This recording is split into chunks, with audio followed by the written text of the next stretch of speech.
¿Mi nombre no importa? Lo que importa es la verdad detrás de cada caso. Esta es la historia de cómo descubrí la verdad. Bienvenido a Tras la Pista.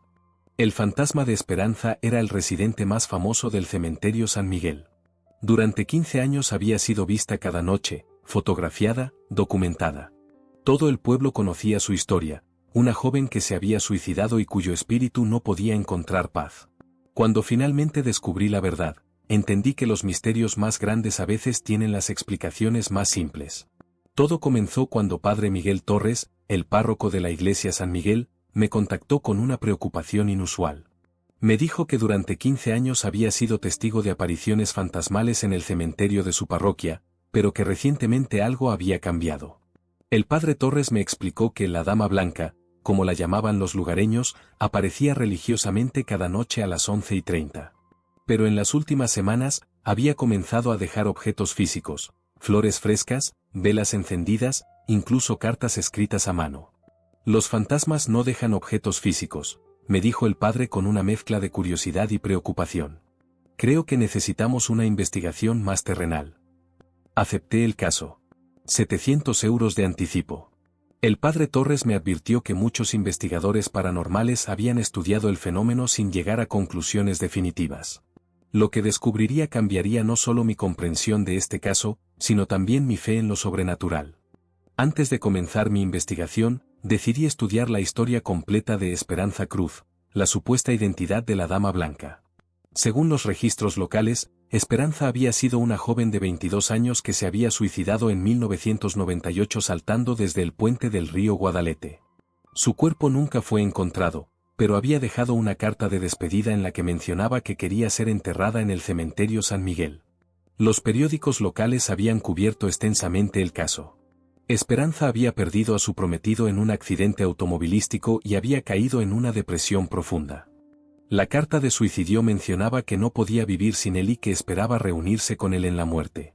Las primeras apariciones de la Dama Blanca habían comenzado exactamente un año después del supuesto suicidio, en 1999.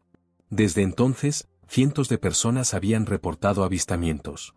Pero cuando profundicé en los registros oficiales, encontré algo extraño. No había certificado de defunción para Esperanza Cruz. Tampoco había registro de entierro en el cementerio San Miguel. Si Esperanza estaba enterrada allí, ¿cómo podía no haber documentación oficial? El padre Torres me mostró una colección impresionante de fotografías y vídeos de la Dama Blanca tomados durante los últimos 15 años. Investigadores paranormales, turistas curiosos y lugareños habían documentado meticulosamente las apariciones.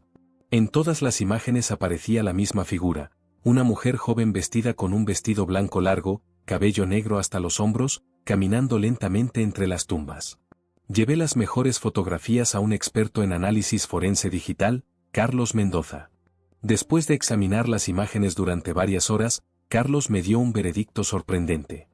No hay evidencia de manipulación digital, me dijo. Estas fotografías muestran a una persona real, no un fenómeno paranormal. Le pregunté qué lo hacía estar tan seguro. Carlos me explicó que los fantasmas, si existieran, tendrían propiedades ópticas diferentes. Esta figura tenía sombras consistentes, interacción con la luz ambiental y movimiento físico normal. Es una mujer real, concluyó Carlos. La pregunta es, ¿quién es y por qué está ahí cada noche? Las pruebas paranormales estaban demostrando exactamente lo contrario de lo que todos creían. Decidí pasar una noche observando el cementerio San Miguel para ver a la Dama Blanca por mí mismo. Me posicioné con equipo de vigilancia nocturna a las 11, media hora antes de la supuesta aparición. El cementerio estaba silencioso y aparentemente vacío. A las 11:30 en punto, exactamente como habían reportado todos los testigos, apareció la figura en vestido blanco. Desde mi posición de observación, pude ver claramente que se trataba de una mujer real. Caminaba con pasos deliberados, conocía perfectamente la distribución del cementerio y se dirigía a tumbas específicas. La seguí discretamente durante 2 horas. Visitó 5 tumbas diferentes, dejó flores en cada una y se arrodilló a orar o hablar en voz baja. Su comportamiento era completamente humano, no espectral. A la 1:30 de la madrugada, la mujer se dirigió hacia la salida del cementerio. Decidí seguirla para ver a dónde iba. Para mi sorpresa, no desapareció misteriosamente. Caminó por las calles del pueblo durante 20 minutos hasta llegar a una casa modesta.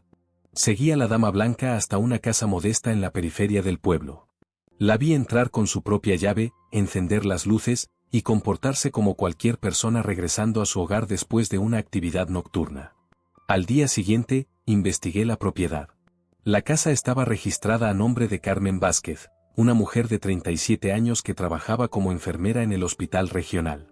Carmen Vázquez no tenía ninguna conexión obvia con Esperanza Cruz. Había vivido en el pueblo durante toda su vida, tenía un trabajo estable, y no había reportes de actividad paranormal asociada con ella. Decidí acercarme directamente.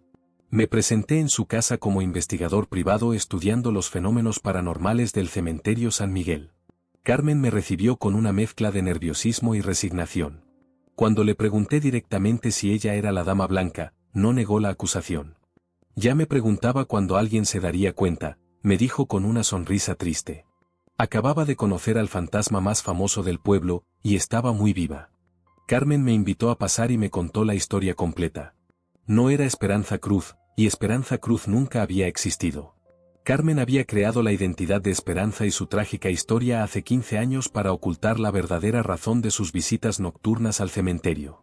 Me explicó que en 1998 había perdido a 5 miembros de su familia en un trágico accidente automovilístico, sus padres, sus 2 hermanos, y su prometido. Todos habían sido enterrados en el cementerio San Miguel. Carmen había sobrevivido al accidente, pero había quedado devastada psicológicamente. No podía dormir, no podía funcionar durante el día, y había comenzado a visitar las tumbas de su familia cada noche. Las primeras veces que la gente me vio en el cementerio, pensaron que estaba loca, me confesó Carmen. Algunos amenazaron con llamar a la policía o a los servicios sociales. Carmen había creado la historia del fantasma para proteger su derecho a llorar a su familia en paz. Le pregunté a Carmen sobre el vestido blanco que usaba cada noche. La respuesta fue aún más desgarradora. El vestido era su vestido de novia, el que había planeado usar para casarse con Ricardo, su prometido que murió en el accidente. Nunca tuve la oportunidad de usarlo para su propósito original, me explicó Carmen. Pero me hace sentir cercana a él cuando visito su tumba. Es como si todavía estuviéramos conectados. Carmen me mostró fotografías de su familia.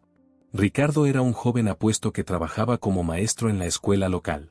Sus padres habían sido comerciantes respetados.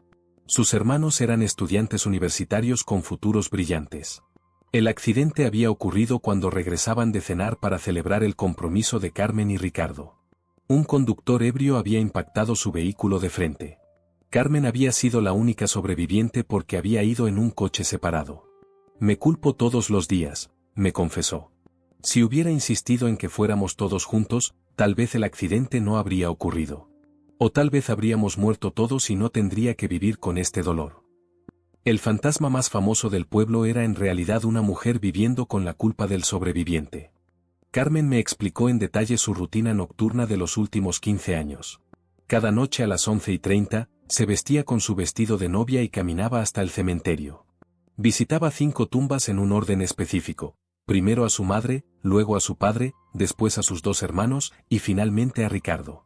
En cada tumba, tenía conversaciones privadas, compartía eventos de su día, y les pedía perdón por seguir viviendo. Les cuento sobre mi trabajo en el hospital, sobre los pacientes que ayudo a salvar, me dijo Carmen. Trato de convencerlos de que mi supervivencia tiene un propósito. Carmen había desarrollado este ritual como una forma de terapia personal. Los psicólogos la habían ayudado hasta cierto punto, pero solo estas visitas nocturnas le daban verdadera paz. Le pregunté por qué había elegido específicamente las 11:30 como hora de visita. Carmen me explicó que era la hora exacta en que había recibido la llamada telefónica informándole sobre el accidente. Es mi hora de conexión con ellos, me dijo. Cada noche, revivo ese momento y luego voy a estar con ellos. Las apariciones fantasmales tenían la puntualidad de un reloj porque Carmen había convertido su dolor en un cronograma sagrado. Le pregunté a Carmen cómo había creado la historia específica de Esperanza Cruz. La respuesta mostró una creatividad nacida de la desesperación. Carmen había estudiado historias de fantasmas famosos y había creado una narrativa que explicaría sus apariciones sin revelar su verdadera identidad y dolor. Esperanza era todo lo que yo no podía ser, me explicó Carmen. Podía llorar abiertamente, podía mostrar su dolor sin que la gente la juzgara o tratara de arreglarla, punto. Carmen había incluso creado documentos falsos sobre Esperanza, la carta de suicidio, reportes de periódicos y testimonios de testigos ficticios. Había plantado estas evidencias estratégicamente para que los investigadores paranormales las encontraran. Era más fácil ser un fantasma que ser una mujer rota, me confesó. Los fantasmas pueden estar tristes para siempre. Se espera que las personas vivas superen su dolor. Cuando los primeros investigadores paranormales llegaron al pueblo, Carmen había colaborado anónimamente, proporcionando información sobre Esperanza que hacía que la historia fuera más convincente. Carmen había creado no solo una identidad fantasmal, sino toda una mitología para proteger su proceso de duelo. Carmen nunca había anticipado que su fantasma se volvería tan famoso. La historia de la Dama Blanca había atraído investigadores paranormales de toda España, turistas de fenómenos sobrenaturales y documentalistas de televisión. Al principio me asustó toda la atención, me contó Carmen. Pero luego me di cuenta de que entre más famosa se volviera Esperanza, más protegida estaba mi verdadera identidad. Carmen había observado desde las sombras cómo su creación tomaba vida propia. Programas de televisión habían presentado documentales sobre la Dama Blanca. Libros habían sido escritos sobre el fenómeno. Tours paranormales incluían visitas al cementerio San Miguel. La ironía era que Carmen se había convertido en una celebridad local sin que nadie lo supiera. Era la estrella de su propio espectáculo fantasmal. A veces escucho a mis colegas en el hospital hablar sobre el fantasma del cementerio, me dijo Carmen con una sonrisa triste. Si supieran que están hablando conmigo. Carmen había incluso participado en algunas cacerías de fantasmas organizadas por turistas, fingiendo ser una participante curiosa mientras secretamente se divertía viendo a la gente buscar evidencia de su propia existencia. La creadora del mito se había convertido en espectadora de su propia leyenda. Durante el día, Carmen era una enfermera respetada y eficiente en el hospital regional. Sus colegas la conocían como una profesional dedicada que parecía entender el dolor de los pacientes de manera única. Mi trabajo me da propósito, me explicó Carmen. Cada vida que ayudo a salvar es mi forma de honrar a las 5 personas que perdí. Carmen se había especializado en cuidados intensivos y había desarrollado una reputación por su capacidad de consolar a familias en crisis. Sus supervisores la consideraban excepcionalmente empática. Entiendo el dolor de perder a alguien, me dijo. Puedo ayudar a las familias porque he estado donde ellas están. Carmen había encontrado un equilibrio extraño pero funcional. Durante el día salvaba vidas y consolaba a los vivos. Durante la noche, se conectaba con los muertos. Mi vida nocturna como fantasma me permite funcionar durante el día como sanadora, me confesó. Sin esas visitas al cementerio, no podría hacer mi trabajo diurno. Carmen había convertido su trauma en su fortaleza profesional. Le pregunté a Carmen sobre los objetos físicos que había comenzado a dejar en el cementerio recientemente, los que habían alertado al padre Torres sobre la naturaleza no fantasmal de las apariciones. Carmen me explicó que después de 15 años de visitas silenciosas, había comenzado a sentir la necesidad de dejar algo más tangible para su familia. Las flores son de mi jardín, me dijo. Cada tipo representa a una persona diferente. Rosas rojas para Ricardo, lirios blancos para mi madre, claveles para mis hermanos, violetas para mi padre. Las cartas que había estado dejando eran actualizaciones sobre su vida y expresiones de amor continuo. Carmen las escribía durante sus descansos en el hospital. Después de tantos años, necesitaba algo más que palabras habladas, me confesó. Quería dejarles algo que pudieran guardar, aunque sé que no pueden realmente recibirlo. Carmen había comenzado a encender velas especiales que había bendecido el padre Torres, sin que él supiera para quién eran realmente. Los objetos físicos eran la evolución natural de un ritual de duelo que había durado 15 años. Después de hablar extensamente con Carmen, le sugerí que considerara hablar directamente con el padre Torres. Carmen había mantenido su secreto durante 15 años, pero el peso del engaño comenzaba a afectarla. El padre Torres es un hombre bueno, me dijo Carmen. Pero no sé cómo reaccionará cuando sepa que he estado mintiendo durante tanto tiempo. Acompañé a Carmen a la parroquia San Miguel. El padre Torres nos recibió en su oficina privada. Cuando Carmen comenzó a contar su historia real, el rostro del padre pasó por sorpresa, comprensión, y finalmente, compasión profunda. Hija mía, le dijo el padre Torres cuando Carmen terminó su confesión, Has estado llevando esta carga sola durante demasiado tiempo. El padre Torres le explicó a Carmen que su ritual nocturno no era pecaminoso o problemático. Era una forma válida de mantener conexión con sus seres queridos y procesar su duelo. Dios entiende el dolor, le dijo el padre. Tu amor por tu familia no terminó con sus muertes. Seguir honrándolos es una expresión hermosa de ese amor. La confesión se convirtió en absolución y aceptación. El padre Torres, Carmen y yo discutimos cómo manejar la situación a partir de ese momento. Carmen quería continuar sus visitas nocturnas, pero también sentía la necesidad de ser más honesta sobre su identidad. El padre Torres sugirió una solución elegante. Carmen podría continuar sus visitas, pero ahora con el conocimiento y bendición oficial de la Iglesia. Convertiremos tus visitas en un ministerio oficial de memoria, propuso el padre. Puedes cuidar del cementerio y honrar a todos los que descansan allí, no solo a tu familia. Carmen aceptó esta idea con entusiasmo. Había encontrado una manera de mantener su conexión personal mientras expandía su propósito. En cuanto a la leyenda de la Dama Blanca, decidimos permitir que se desvaneciera gradualmente.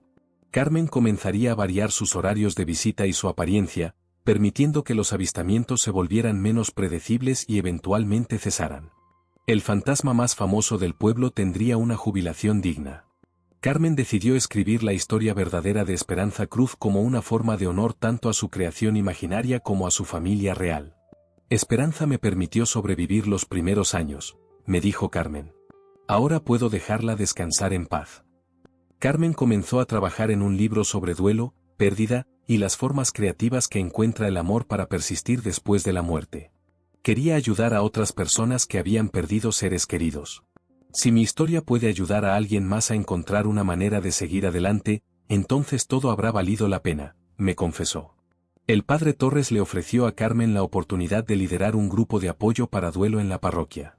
Carmen aceptó, viendo esto como una extensión natural de su trabajo tanto nocturno como diurno. La mujer que había creado un fantasma para procesar su dolor ahora ayudaría a otros a procesar el suyo. 6 meses después de mi investigación, visité nuevamente a Carmen y al padre Torres. Los cambios eran notables y hermosos. Carmen había reducido sus visitas nocturnas a una vez por semana, permitiéndose dormir mejor y tener más energía para su trabajo diurno y sus nuevas responsabilidades.